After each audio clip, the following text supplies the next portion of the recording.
Afinal de contas, a comida que está na nossa mesa vem do agro ou vem da agricultura familiar? Nesse vídeo nós faremos um chá revelação da agricultura familiar.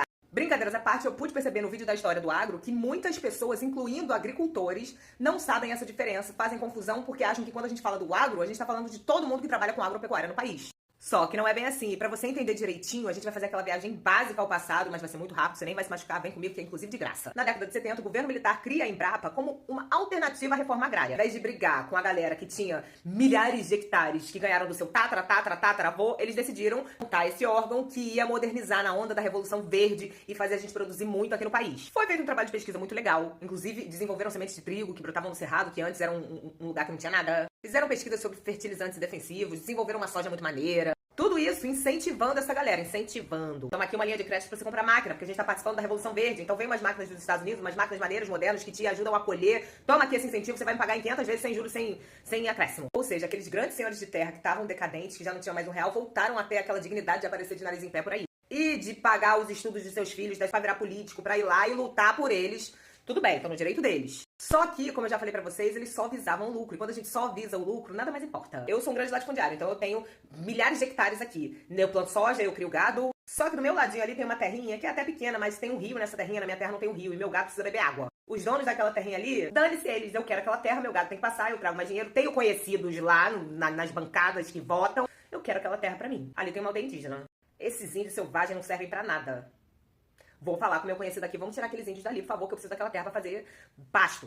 Tiravam os índios, tiravam os colonos, tiravam os pequenos, porque eles tinham cacife e conhecimento pra ir crescendo. E na ditadura militar, quem que reclamava? Ninguém reclamava, meu filho, você não podia reclamar. Se reclamasse, você era veementemente silenciado. Então a verdade é que durante todos esses anos de ditadura militar, que acabou lá em 1985, o progresso era justificativa pra eles fazerem qualquer coisa. Não era importante o colono, que tinha ali um pedacinho de terra, que se esforçava, acordava todo dia de manhã, trouxe a família pra trabalhar, aí conseguiu juntar, comprar mais um pedacinho de terra pra fazer, aí faz sua colheita, vende no mercado e assim ganha dinheiro. Isso não era importante. Esses caras são importantes. Importante sou eu, que encho navios com soja e mando pro mundo inteiro, pelo amor de Deus. Então, quando chega o fim do governo militar, eles estão muito fortes, porém, o resto da galera tá muito na merda. Pra eles, progresso é só o lado da economia. Se tem dinheiro entrando no país, estamos progredindo. Agora, pra quem que esse dinheiro tá entrando? Tá entrando pra 5 pessoas, aí é foda, você achar que é progresso. 5 pessoas ganham dinheiro pra caramba e o resto passando fome, né, filho?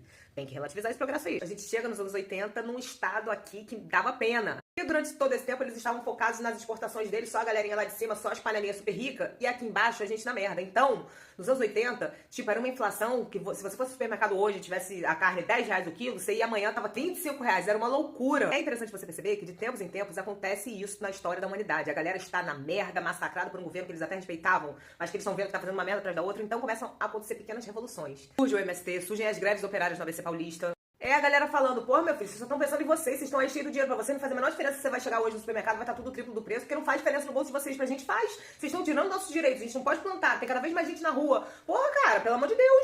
E o povo foi pras ruas pedir as diretas já, em 1983, 1984, que era um pedido para as eleições voltarem a ser diretas, porque até então eram os militares que resolviam lá quem ia governar, tá ligado? Até que, depois de muita pressão popular, em 85 acaba a ditadura, aí elege Tancredo Neves, que morre, sobe o Sarney, enfim. O momento histórico ali era de um povo que estava muito ávido, queria muito justiça social, que estava sendo negada, a bem dizer, desde a escravidão. Os políticos que estavam ligados do lado do povo começaram a criar um documento que seria a nossa referência para o mundo, que é a Constituição de 1988, conhecida como Constituição Cidadã. Pela primeira vez, nessa Constituição, levaram em consideração as reclamações, os massacres que os indígenas sofreram. Pela primeira vez, os indígenas tiveram vez pedindo suas terras, que cada vez mais, durante todo esse período que a gente veio falar, eles foram perdendo terra desde que descobriram aqui na gente. Aqui em 1988, já foi, os indígenas já estavam organizados, com o apoio de antropólogos e dessa galera que, pô, tava olhando pra cá, exigindo justiça social, e eles tiveram voz ativa lá na Assembleia Constituinte. Que era basicamente as sessões em que o Congresso ia fazendo a Constituição de 1988. São necessárias várias visitas, né, várias reuniões para que a galera vá organizando uma Constituição.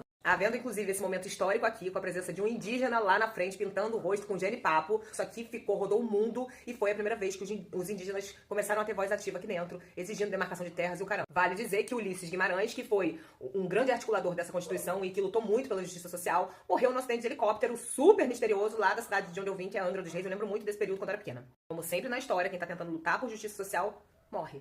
Estranho, não é?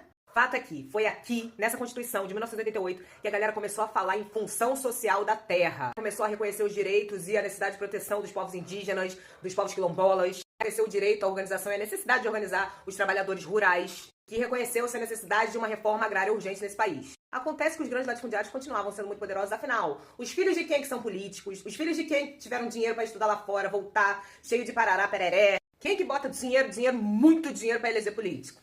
Nos anos 90, inventaram todo tipo de imposto. Aí, em 1996, a galera inventa uma lei chamada Lei Candir, que era uma lei que incentivava a exportação. Era um slogan que era exportar, como é que é? Exportar é o que importa. O que essa lei fazia? Desobrigava quem quisesse exportar a pagar os impostos para os governos dos estados. Existem inúmeros livros sobre isso, mas eu peguei esse aqui pelo título, A Lei Candir e o Enfraquecimento dos Municípios. Vamos pensar comigo. Eu moro num lugar que tem grandes latifundiários de soja. E a princípio eu tô de boa, porque quando eles exportam, eles têm que me pagar impostos, eu uso esses impostos pra colocar nos hospitais públicos, nas escolas públicas. Aí vem uma lei lá de cima desobrigando a galera que quer exportar a ter que pagar imposto. Quem se ferra?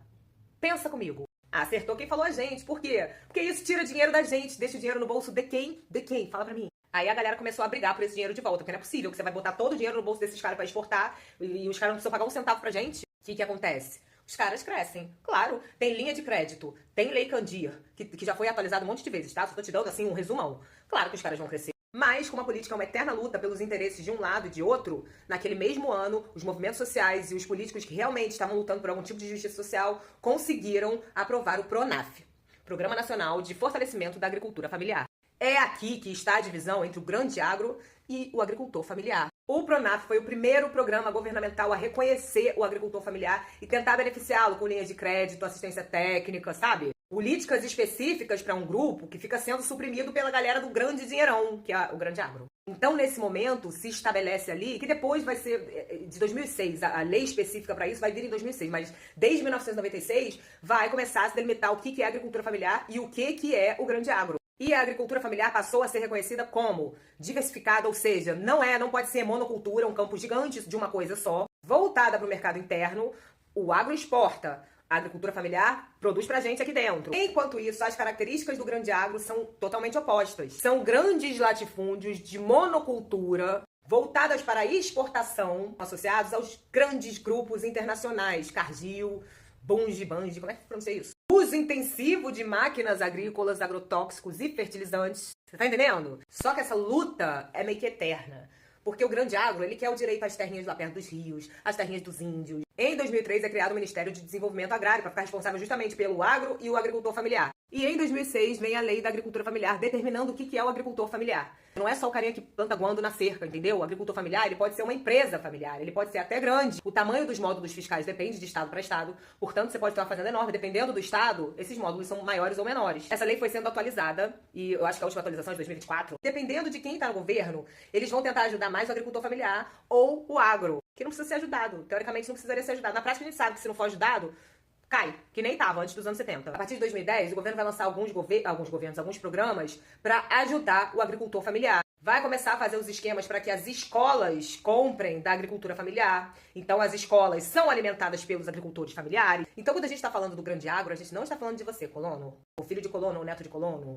Nem de você, fazendeiro, que diversifica as suas culturas, sabe? Nem estamos falando daquele agricultor que, por esforço, já cresceu um pouco além desses 4 módulos fiscais. Então, teoricamente, desencaixa da agricultura familiar, mas ainda não tem cacife pra isso aqui, ó. Essa galera, inclusive, tá ali num limbo, porque não consegue mais os benefícios e os incentivos da agricultura familiar, mas não tem como investir como agro. Então, realmente, vocês estão numa situação estranha. Mas não é de vocês que a gente tá falando quando a gente fala do grande agro, tá? Nem o agro te vê como agro, tá? Então não precisa vir aqui bater o pé como se a gente estivesse falando de vocês. A gente tá falando do grande agro. E, por definição, o grande agro exporta. Por último, vamos ler um pedacinho aqui do censo de 2017, porque tem gente aí desinformando nos comentários. Vamos lá? Esse documento que tá aqui atrás de mim, você acha no ibge.gov.br, tá aqui. Do total de estabelecimentos agropecuários e aquicultores, eu não consigo pronunciar essa palavra, nacionais, 76,8% correspondiam à agricultura familiar, ocupando 23% do total da área dedicada a atividades agropecuárias. Você tá entendendo o que eu acabei de falar? Esse documento aqui que ele tá muito bom. Então eu já disse e eu volto a dizer, quem coloca comida na nossa mesa é o agricultor familiar. Você que é agricultor, que vem aqui bater o pé defendendo o agro, o nome disso é falta de consciência de classe. Gostou desse vídeo? Então me ajuda salvando, comentando, compartilhando pra gente difundir informação. Muito obrigada por você ter ficado até aqui, hein? Falei pra caramba, hein? Mas eu te vejo já já.